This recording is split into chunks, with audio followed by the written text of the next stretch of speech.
Olá pessoal, boa noite, tudo bem? Como vocês estão? 21 horas e 21 minutos, estamos iniciando então mais uma live do programa Rotina Magra do Viva Hábitos. Hoje então vamos conversar sobre hipertensão e o que muda quando a pessoa tem sobrepeso, obesidade, o que piora no quadro dessa doença e quais os fatores de risco. Sobre isso que a gente vai conversar um pouquinho. Estejam bem à vontade para colocar perguntas aí nos comentários, dúvidas, sugestões, colocações sobre o tema. O que quiserem contribuir com a nossa live, estejam bem à vontade, que logo a gente vai estar respondendo a questionamentos e colocando também alguma coisa ali sobre os seus comentários, tá? Fiquem bem à vontade. Vamos iniciar então com alguns dados epidemiológicos, pessoal. Por quê? Porque é gritante essa informação.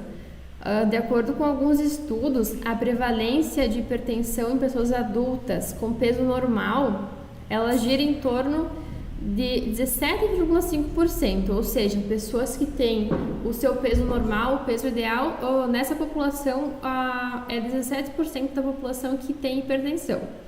Entre as pessoas que tenham sobrepeso, então, essa porcentagem já sobe para 23,9%. Então, quase 24% das pessoas que têm sobrepeso, que é o IMC, então, entre 25 e 29,9, não os obesos, os que têm sobrepeso. Essa população, então, já tem 23,9 de pessoas que têm hipertensão. E entre os obesos, então, aquelas pessoas que têm o IMC acima de 30, então, essa porcentagem já sobe para 35,3%. Ou seja, entre as pessoas que têm obesidade, 35,3% dessas pessoas estão com hipertensão ou irão desenvolver hipertensão. Então, comparando com o risco inicial das pessoas que têm um IMC normal, um peso normal, né, pessoal, é o dobro da possibilidade de você estar desenvolvendo, então, hipertensão. Um dado que é bem importante a gente estar comentando para vocês perceberem o risco que desencadeia, então, estar com sobrepeso, estar com obesidade em relação a essa doença. Então, o que é a hipertensão? Ela é uma doença crônica, ou seja, ela não tem cura. A partir do momento que a pessoa desenvolver, ela não tem mais cura, ela tem apenas controle, ou seja, a pessoa vai ter que desenvolver alguns hábitos na vida para que possa controlar essa doença, ou em alguns casos vai ter que também usar medicamentos, dependendo do grau em que a sua hipertensão estiver. Ela é caracterizada, então, por aumento dos níveis da pressão arterial. Então, o que é isso? A pessoa usualmente tem que manter a sua pressão em torno de 12/8, algumas pessoas vão de 11/7 ou 13/8, mas mais ou menos aí.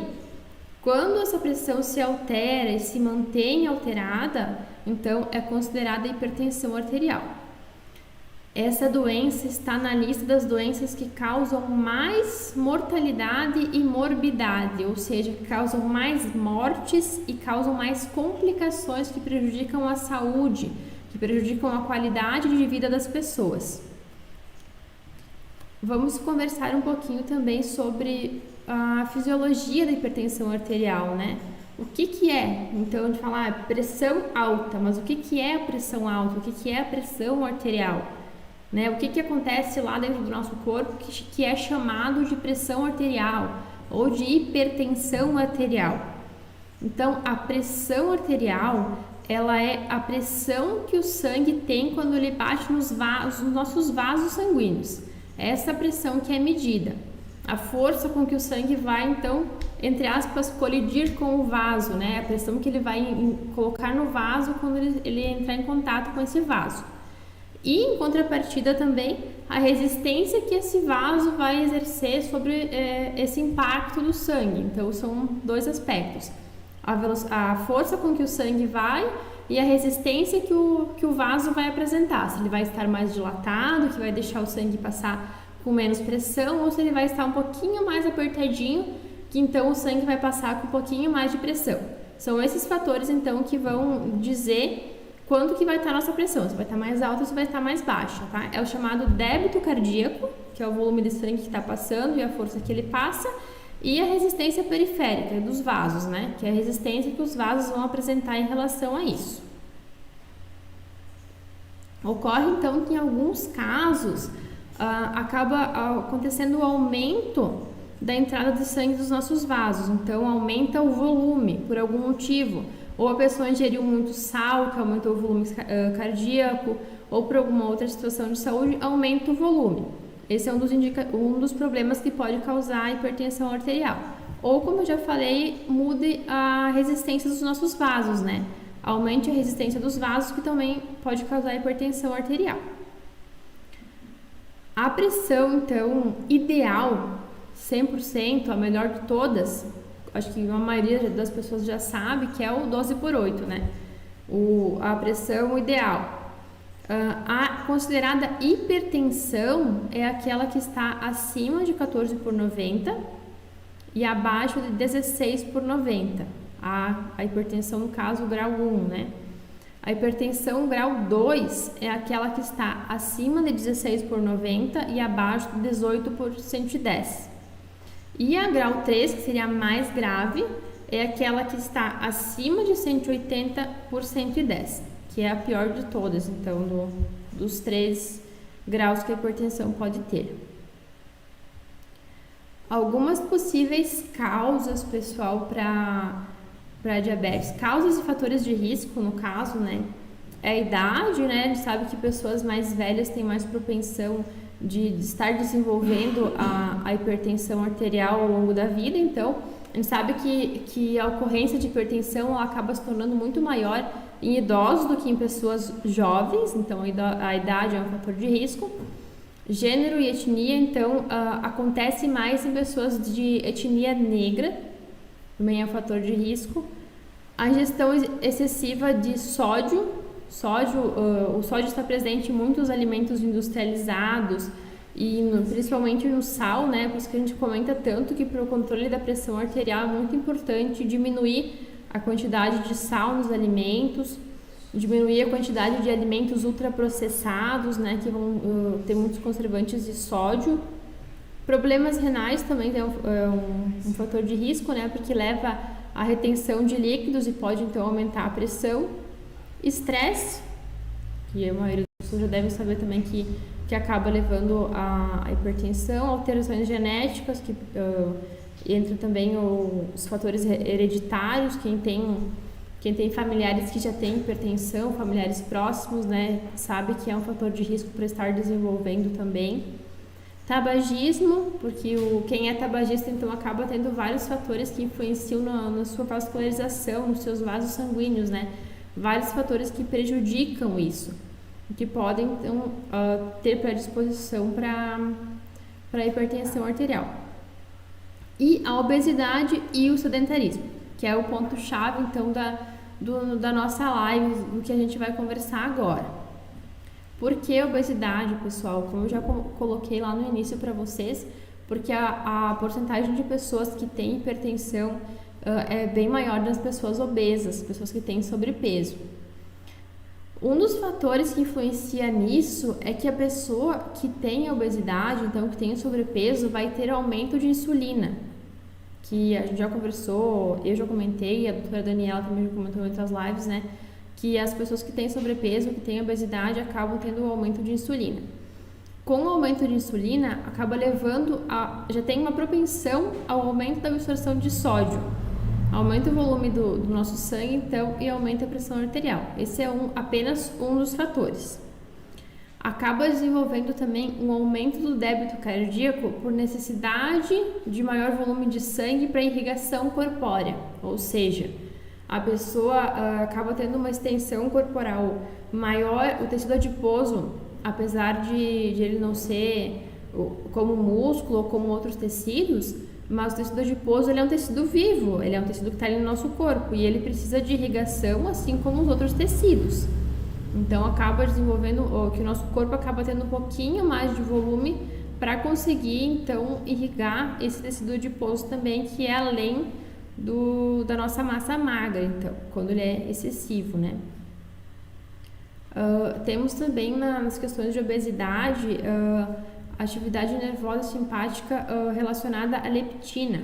lembro que a gente comentou bastante da leptina lá nas outras lives, ela também em altos níveis, que acontece lá no sobrepeso ou na obesidade, ela também estimula o hipotálamo e acaba tendo funções vasomotoras, ela acaba estimulando a vasoconstrição em algumas situações, que também pode levar à hipertensão. E a gente já conversou que a leptina acaba sendo muito alta nas pessoas que têm obesidade, porque as pessoas acabam se tornando resistentes a esse hormônio.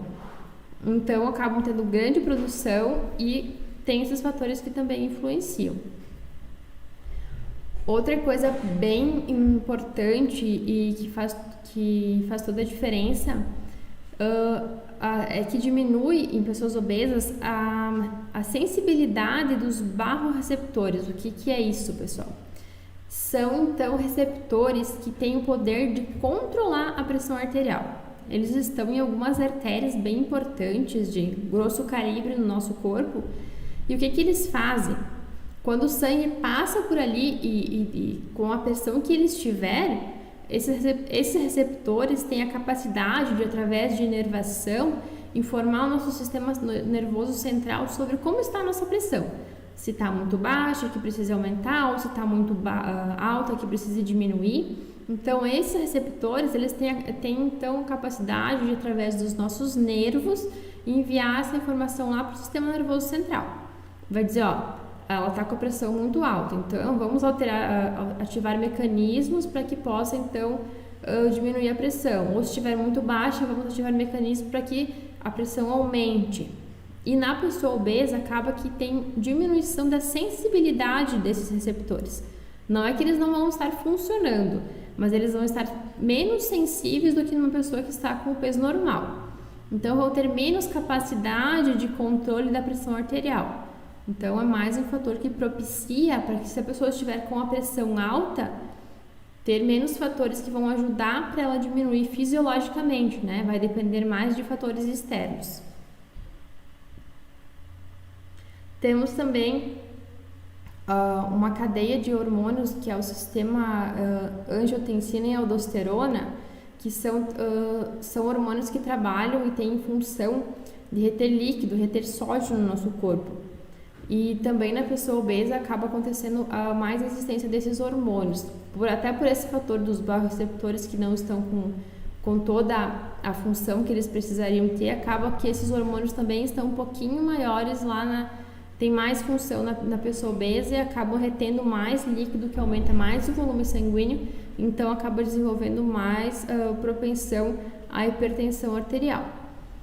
E outra coisa que a gente já comentou bastante também é a questão da inflamação nas pessoas que são obesas, né? Aquela inflamação crônica que permanece ali, né? Que a pessoa sofre com ela, que não tem sintomas assim visíveis, como a gente já explicou, né? De um machucado, inflamado, mas que é aquela inflamação persistente. E quando a pessoa é obesa e tem essa inflamação, ela vai acabar aumentando sua resistência periférica, então, dos vasos, né? Resistência dos vasos, ela vai aumentar. E como eu falei, a resistência aumentada dos vasos vai acabar com que faça com que a pressão dentro do vaso acabe sendo maior, porque é como se fosse uma mangueira de água. Quanto mais fininha ela for, se for uma mangueira bem grande e uma pressão de sangue passando, ela vai ter uma pressão. Se for uma mangueira bem fininha e a mesma pressão de sangue passando, a pressão vai ser muito maior. Então, é isso que significa a resistência, que é a resistência maior que vai causar, então, uma pressão mais alta. E por que a gente se preocupa com isso, pessoal? O que pode acontecer, então? Então, a gente se preocupa com a relação que a obesidade tem com outras comorbidades também, que relacionadas à hipertensão são muito graves. Ou seja, se a gente relacionar obesidade, hipertensão e problemas vasculares, ou colesterol alto, por exemplo, né? É um prato cheio para complicações muito graves, como infarto, como AVC. Porque o que acontece? A pessoa, então, obesa, ela vai ter maior propensão a ter colesterol alto, a ter taxas de triglicerídeos também altas, né? O que acontece com isso? Ela vai acabar tendo maior risco de ter essas gorduras, né, depositadas lá nos seus vasos, né? Então vai formar as famosas placas de ateroma. Já ouviram falar em algum momento sobre isso? Placas de ateroma são então plaquinhas de gordura, de toxinas do nosso corpo, coisa ali do nosso sangue que passa, que vão se acumulando na parede dos nossos vasos, então. O que faz, pessoal? O que acontece com isso, então, né? Imagine, então, uma paciente obesa, hipertensa, que não pratica atividade física nenhuma, tem uma alimentação ruim, ingere muitos produtos industrializados, cheios de sódio, cheios de conservante, tem colesterol alto, tem triglicerídeos alto. Imagine essa pessoa, então. O risco para infarto, o risco para AVC dessa pessoa é muito maior do que se comparado a uma pessoa que não tem esses fatores de risco. Porque o que vai acontecer com ela? Digamos que ela tenha um pico hipertensivo, assim, que a pressão dela vá a 24 por 120, uma pressão muito alta. Uma pressão, inclusive, que a gente vê às vezes no pronto-socorro que acontece. Não é algo que acontece tão pouco, inclusive.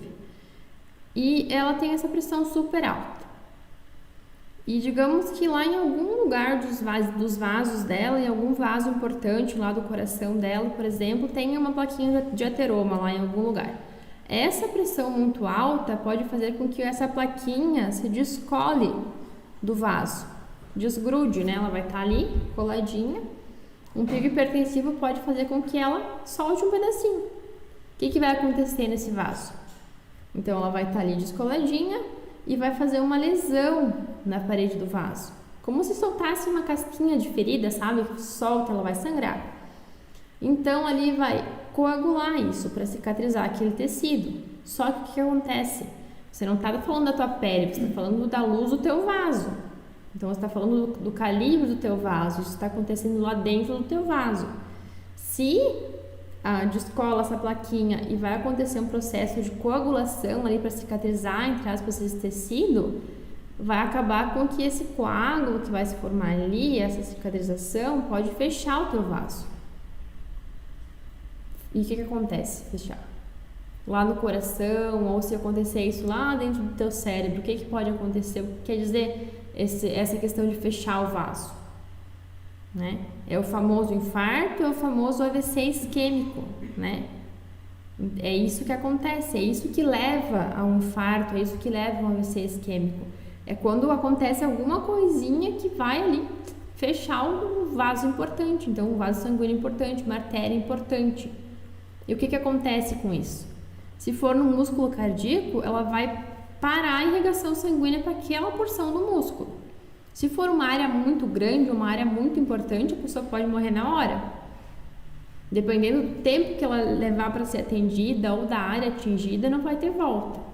Ou ela pode ser atendida, pode passar por procedimentos então de retirada desse coágulo, existem vários procedimentos, né, para abrir esse vasinho, mas com certeza não vai ficar tão bem depois do que como estava antes então desse ocorrido. E lá no cérebro, o que acontece, pessoal? Da mesma forma que no coração, então vai trancar a irrigação, vai fechar, vai chegar naquele pedacinho, o coágulo vai trancar e não vai ter irrigação para aquela porção do cérebro.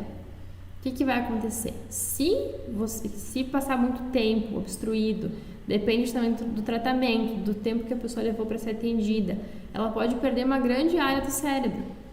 Pode então ficar com paralisia de um lado do corpo, pode ficar com déficit cognitivo, pode ficar com dificuldade para fazer coisas simples do dia a dia, então as famosas sequelas do AVC. Então olha o quanto é grave, né? O quanto pode desencadear coisas que podem prejudicar totalmente a sua qualidade de vida, podem levar inclusive a perda da sua vida. Situações muito graves que podem levar a óbito, infelizmente. Vocês sabiam sobre isso, pessoal? Sabiam como que acontecia o infarto ou o AVC? Já tinham ouvido falar? Coloquem aí nos comentários pra gente saber se vocês já tinham ouvido falar, se sabiam que era assim que acontecia.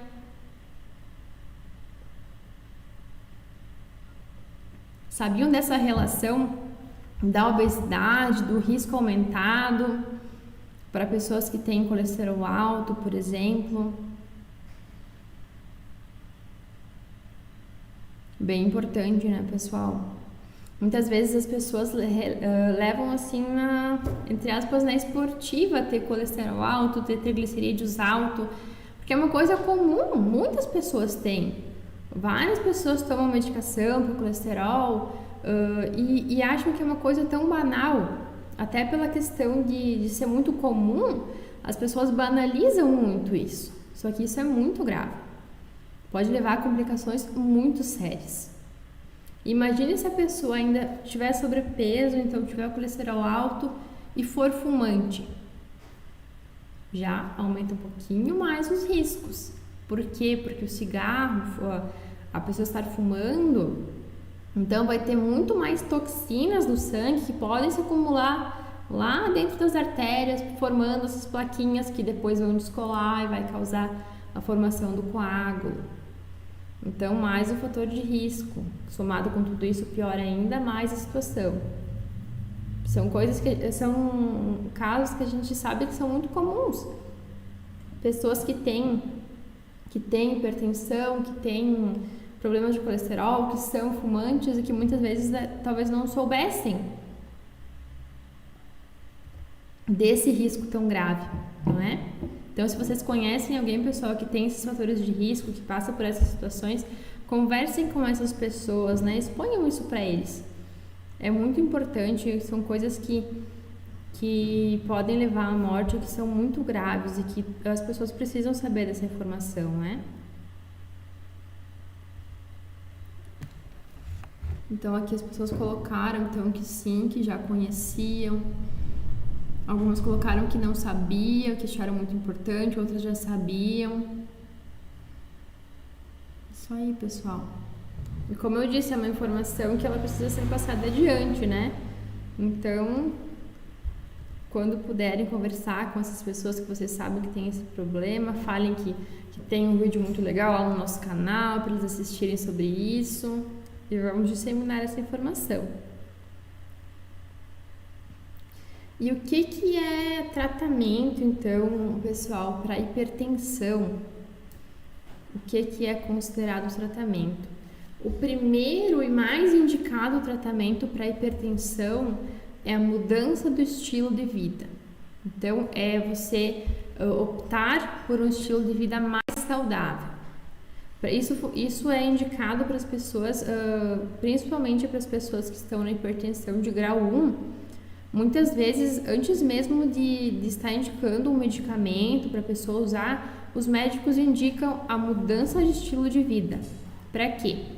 Para ver se a pessoa mudando a alimentação, colocando uma atividade física na sua vida, cuidando bem da sua dieta, diminuindo a ingesta de sal, a pressão já não diminui só por isso mesmo, né? Sem precisar do uso de medicamentos.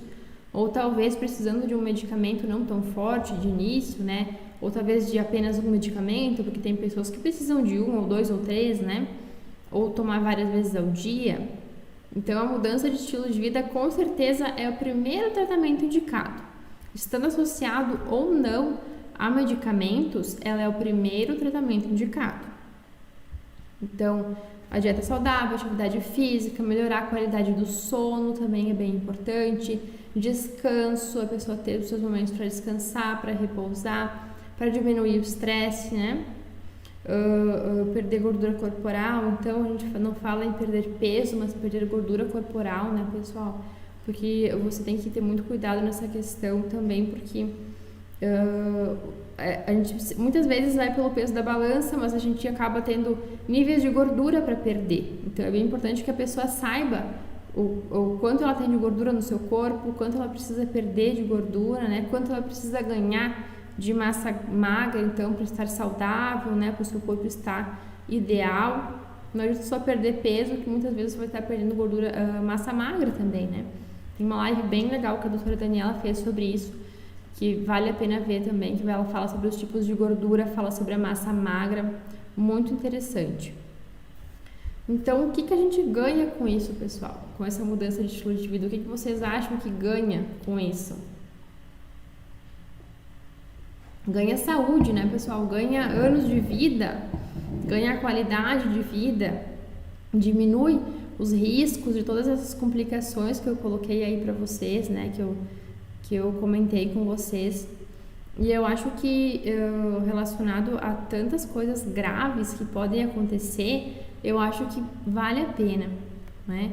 Eu acho que, como a gente sempre comenta, a gente tem que aprender a estabelecer compromissos com nós mesmos, né? A gente tem muita facilidade em estabelecer compromissos com outras pessoas. Se você marca uma reunião, você vai. Se você promete que você vai entregar um trabalho, você entrega o seu trabalho. Mas a gente sabe que muitas vezes precisa tomar atitudes para melhorar a nossa saúde, mas a gente não tem comprometimento com nós mesmos. A gente não tem um comprometimento tão severo como se fosse com outras pessoas. E quem são as pessoas mais importantes? Né? Aonde que a gente mora no nosso corpo? O que é mais importante? Para cuidar dos outros eu preciso estar bem. Para trabalhar eu preciso estar bem. Então o nosso maior compromisso tem que ser com nós mesmos. A gente precisa estabelecer compromissos com a nossa saúde, com o nosso bem-estar, com a nossa vida. E começa a partir disso. Qualidade de vida, alimentação saudável, atividade física. Que pode melhorar muitas coisas que, se acontecerem, vão ser muito graves, como eu coloquei para vocês aqui, não é? Alguma pergunta, pessoal, sobre isso? Algum questionamento, comentário? Alguém conhece alguém que já passou por alguma situação dessa? Teve alguma complicação grave? Coloquem aqui pra gente ver também. Então, acho que era isso sobre o tema, pessoal. E aí, gostaram? Deixem nos comentários se gostaram, se foi interessante, se foi relevante para vocês essas informações, se gostaram de assistir. Se vocês gostaram, então aguardem que nos próximos dias essa live estará disponível, então, nos nossos canais, nas redes sociais, no YouTube. Então vai ser possível que vocês compartilhem então com os amigos, que revejam, se gostaram e que gostassem de rever, então, estar vendo de novo o vídeo, vai ser possível também daqui a uns dias. E deixem seus comentários lá, que a gente também vai estar olhando e respondendo dúvidas se vocês tiverem mais tarde, então podem colocar lá os comentários.